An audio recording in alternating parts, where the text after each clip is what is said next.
ನಮಸ್ತೆ ಸ್ನೇಹಿತರೆ, ಇವತ್ತು ನಾವು BA ಸಮಾಜಶಾಸ್ತ್ರದಲ್ಲಿ ಗ್ರಾಮಗಳ ಸಮಸ್ಯೆಗಳ ಬಗ್ಗೆ ತಿಳ್ಕೊಳ್ಳೋ. ಈಗಾಗಲೇ ನಾವು ಗ್ರಾಮ ಸಮುದಾಯದ ಅರ್ಥ, ಗ್ರಾಮ ಸಮುದಾಯದ ಪ್ರಕಾರಗಳನ್ನು, ಗ್ರಾಮ ಸಮುದಾಯದ ಗುಣಲಕ್ಷಣಗಳನ್ನೆಲ್ಲ ಕೂಡ ತಿಳ್ಕೊಂಡಿದ್ದೇವೆ. ಇವತ್ತು ಗ್ರಾಮಗಳ ಸಮಸ್ಯೆಗಳ ಬಗ್ಗೆ ತಿಳ್ಕೊಳ್ಳೋ. Problems of Indian village. ಹಳ್ಳಿಗಳನ್ನು ಭಾರತದ ಜೀವನಾಡಿಗಳೆಂದು ಮತ್ತು ರೈತರನ್ನು ಭಾರತದ ಬೆನ್ನೆಲುಬುಗಳೆಂದು ವರ್ಣಿಸಲಾಗಿದ್ದರೂ ಭಾರತದ ಗ್ರಾಮಗಳು ಸಮಸ್ಯೆ ಸವಾಲುಗಳಿಂದ ಮುಕ್ತವಾಗಿಲ್ಲ. ಶತಮಾನದಿಂದಲೂ ಕೂಡ ಈ ಒಂದು ಸಮಸ್ಯೆ ಇದ್ದೇ ಇರುವಂಥದ್ದನ್ನು ಕಾಣ್ಬೋದು. ಗ್ರಾಮಗಳ ಸಮಸ್ಯೆಗಳಲ್ಲಿ ಮೊದಲನೆಯದಾಗಿ ಗ್ರಾಮಗಳ ಆರ್ಥಿಕ ಸಮಸ್ಯೆ. ಗ್ರಾಮಗಳಿಗೆ ಸಂಬಂಧಿಸಿದಂತೆ ಆರ್ಥಿಕ ಸಮಸ್ಯೆಯಲ್ಲಿ ಒಂದು ಕೃಷಿ ಸಂಬಂಧಿತ ಆರ್ಥಿಕ ಸಮಸ್ಯೆ ಮತ್ತು ಇನ್ನಿತರ ಸಮಸ್ಯೆಗಳು. ಕೃಷಿಗೆ ಸಂಬಂಧಿಸಿದ ಸಮಸ್ಯೆಗಳು ಅಂತ ಬಂದಾಗ ಭಾರತದ ಗ್ರಾಮಗಳು ಕೃಷಿ ಮತ್ತು ಕೃಷಿಯ ಉತ್ಪನ್ನಗಳನ್ನು ಆಧರಿಸಿ ನಿಂತಿರುವಂಥದ್ದು. ರಾಷ್ಟ್ರೀಯ ಆದಾಯದಲ್ಲಿ ಕೃಷಿ ಕ್ಷೇತ್ರದ ಪಾಲು ಕುಸಿಯುತ್ತಾ ಹೋಗಿದ್ದರೂ ಕೂಡ ಇಂದಿಗೂ ದೇಶದ 65% ಮಂದಿ ಕೃಷಿಯನ್ನೇ ಅವಲಂಬಿಸಿಕೊಂಡಿರುವಂಥದ್ದನ್ನು ಕಾಣಬಹುದು. ಈ ಕೃಷಿಗೆ ಸಂಬಂಧಿಸಿದ ಆರ್ಥಿಕ ಸಮಸ್ಯೆಗಳಲ್ಲಿ ಒಂದು ಸಾಂಪ್ರದಾಯಿಕ ಹಾಗೂ ಅವೈಜ್ಞಾನಿಕ ಕೃಷಿ ಪದ್ಧತಿ. ಸಾಂಪ್ರದಾಯಿಕ ಹಾಗೂ ಅವೈಜ್ಞಾನಿಕ ಕೃಷಿ ಪದ್ಧತಿ, ಟ್ರೆಡಿಷನಲ್ ಫಾರ್ಮಿಂಗ್. ಭಾರತದ ಗ್ರಾಮಸ್ಥರು ಇಂದಿಗೂ ಹಳೆಯ ಮಾದರಿಯ ಬೇಸಾಯ ಕ್ರಮವನ್ನು ಅನುಸರಿಸುತ್ತಿದ್ದಾರೆ.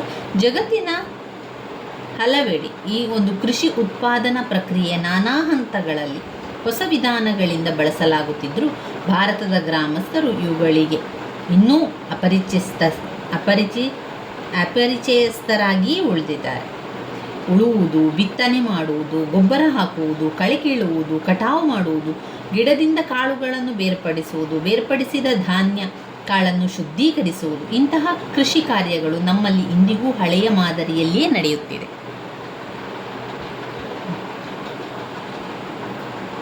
ಹೊಸ ಮಾದರಿಯ ಸಾಧನ ಸಲಕರಣೆಗಳ ಸದುಪಯೋಗ ಮಾಡದಿರುವಿಕೆ.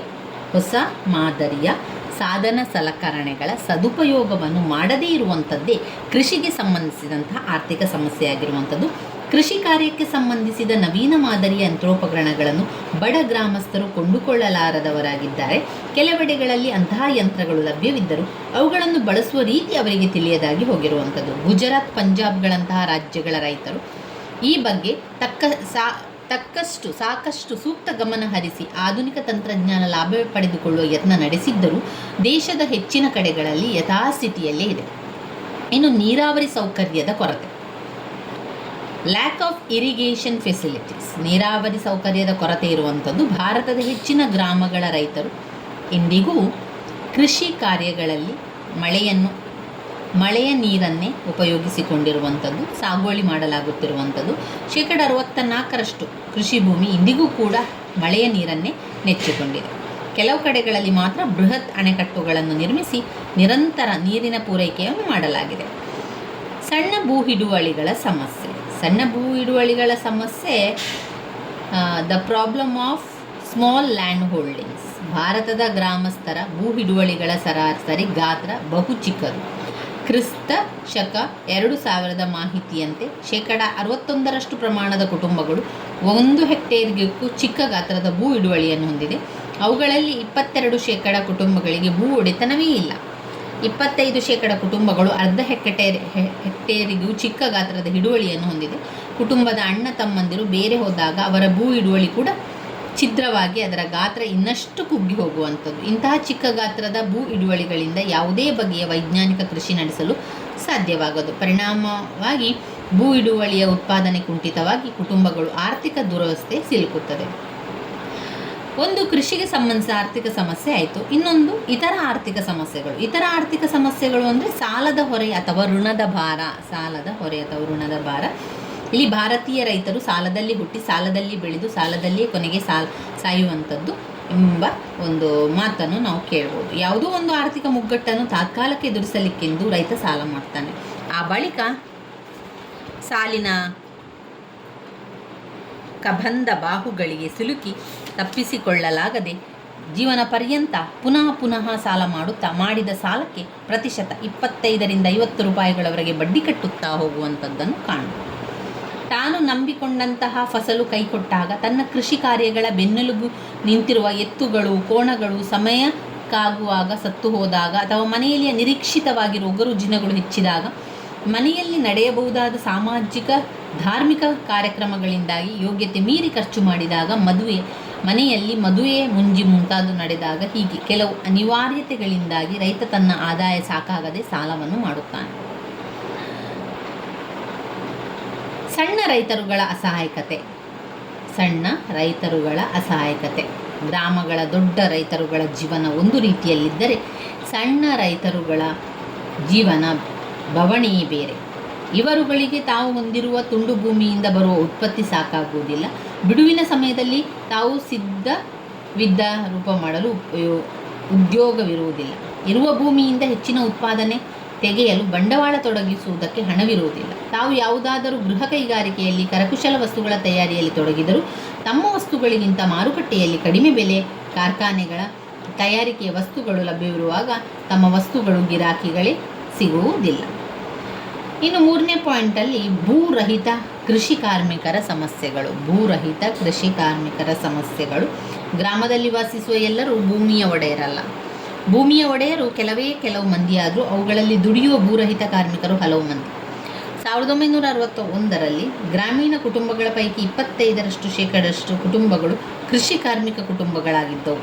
ಕೃಷಿಗಾರರ ಸಂಖ್ಯೆಯು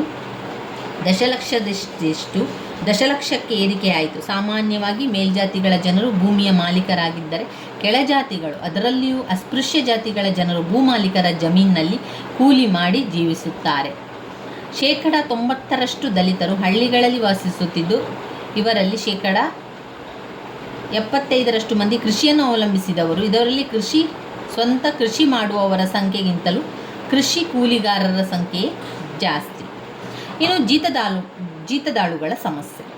ಇನ್ನಿತರ ಸಮಸ್ಯೆಗಳಲ್ಲಿ ಬರುವಂಥದ್ದು ಜೀತದಾಳುಗಳ ಸಮಸ್ಯೆ ಕೂಡ ಬರ್ತದೆ. ಭಾರತದ ಗ್ರಾಮಗಳನ್ನು ಕಾಡುತ್ತಿರುವ ಇನ್ನೊಂದು ಸಮಸ್ಯೆ ಅಂತ ಹೇಳಿದಾಗ ಜೀತದಾಳುಗಳಿಗೆ ಸಂಬಂಧಿಸಿದಂತೆ, ಜೀತದಾಳುಗಳು ತಾವು ತಮ್ಮ ಹೆತ್ತವರು ಮಾಡಿದ ಸಾಲದ ಕಾರಣಕ್ಕಾಗಿ ಅತ್ಯಂತ ಕಡಿಮೆ ಸಂಬಳವಿಲ್ಲದೆ ಸಾಲಗಾರರ ಮನೆಯಲ್ಲಿ ಸಾಲ ತೀರುವ ತನಕ ಅಥವಾ ಜೀವನ ಪರ್ಯಂತ ದುಡಿಯಲೇಬೇಕಾದ ನಿರ್ಬಂಧಕ್ಕೆ ಒಳಗಾದ ನತದೃಷ್ಟ ಕೂಲಿಗಾರರು ಎಂದರ್ಥ. ಇನ್ನು ದೋಷಪೂರ್ಣ ಮಾರಾಟ ಮತ್ತು ವ್ಯವಸ್ಥೆ.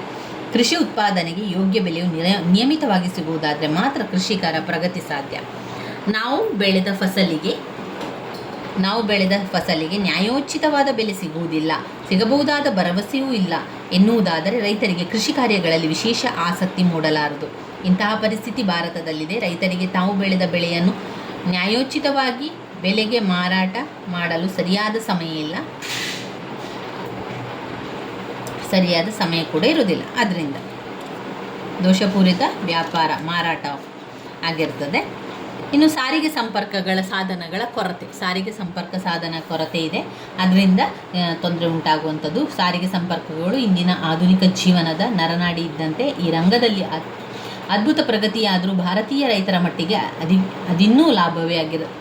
ಅದಿನ್ನೂ ಆಲಸ್ಯ ಅಂತ ಹೇಳ್ಬೋದು.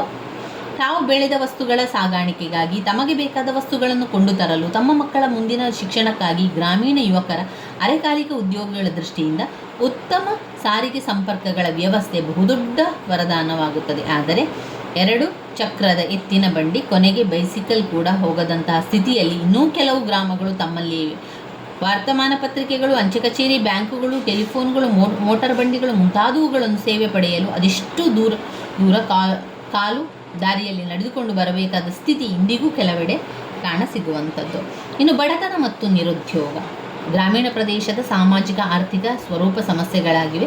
ಬಡತನವು ಭಾರತೀಯರ ಬೆಂಬತ್ತಿನ ಭೂತದಂತೆ ಕಾಡ್ತಾ ಇದೆ. ಯೋಜನಾ ಆಯೋಗ ಅಂಕಿಅಂಶಗಳಂತೆ ಗ್ರಾಮೀಣ ಭಾರತದಲ್ಲಿ ಇಂದಿಗೂ 260.3 ದಶಲಕ್ಷ ಜನ, ಅಂದರೆ 26.1ಕ್ಕೂ ಅಧಿಕ ಮಂದಿ ಇನ್ನೂ ಬಡತನದ ಸ್ಥಿತಿಗಿಂತಲೂ ಹೀನ ಮಟ್ಟಿನಲ್ಲಿದ್ದಾರೆ. ಅವೈಜ್ಞಾನಿಕ ವ್ಯವಸಾಯ ಪದ್ಧತಿ, ಲಾಭಕರವಲ್ಲದಷ್ಟು ಚಿಕ್ಕ ಗಾತ್ರ ಭೂ ಹಿಡುವಳಿ, ಗ್ರಾಮೀಣ ಸಾಲದ ಹೊರೆ, ನಿರುದ್ಯೋಗ, ಏರುತ್ತಿರುವ ಜನಸಂಖ್ಯೆ, ಪೌಷ್ಟಿಕ ಆಹಾರಗಳಿಲ್ಲದಿರುವಿಕೆ, ರೋಗರುಜಿನಗಳ ಕಾಟ, ಈ ರೀತಿಯಾಗಿ ಅನೇಕ ವಿಚಾರಗಳು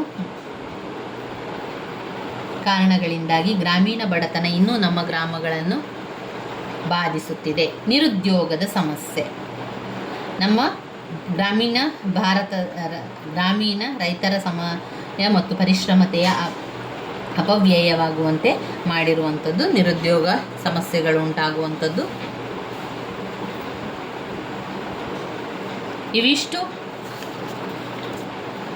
ಇವಿಷ್ಟು ಪಾಯಿಂಟ್ಸ್ಗಳು ಗ್ರಾಮ ಸಮುದಾಯದ ಆರ್ಥಿಕ ಸಮಸ್ಯೆಗಳಲ್ಲಿ ಬರ್ತದೆ. ಗ್ರಾಮಗಳ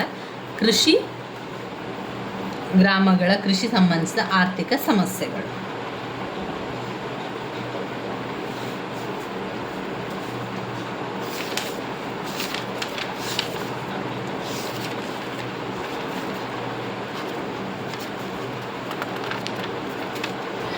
ನಾವು ಸಮಸ್ಯೆಗಳನ್ನೆಲ್ಲ ನೋಡಿಕೊಂಡೆವು. ಗ್ರಾಮ ಸಮುದಾಯಗಳ ಸಮಸ್ಯೆಗಳು, ಅದರಲ್ಲಿ 3 ಮುಖ್ಯವಾದ ಪಾಯಿಂಟ್ಸ್ಗಳಿರುವಂಥದ್ದು. ಗ್ರಾಮ ಸಮುದಾಯದ ಸಮಸ್ಯೆಗಳು: 1 ಆರ್ಥಿಕ ಸಮಸ್ಯೆ, 2 ಕೃಷಿ ಸಂಬಂಧಿಸಿದ ಸಮಸ್ಯೆಗಳು ಮತ್ತು ಇನ್ನಿತರ ಸಮಸ್ಯೆಗಳಾಗಿದೆ. ಗ್ರಾಮ ಮತ್ತು ಕೃಷಿ ಸಂಬಂಧಾಧಾರಿತ ಸಮಸ್ಯೆಗಳು, ಅದರಲ್ಲಿ ಸಬ್ ಪಾಯಿಂಟ್ಸ್ಗಳಿದೆ. ಗ್ರಾಮದ ಇತರ ಆರ್ಥಿಕ ಸಮಸ್ಯೆಗಳು: ಸಣ್ಣ ರೈತರ ಸಹಾಯಕತೆ,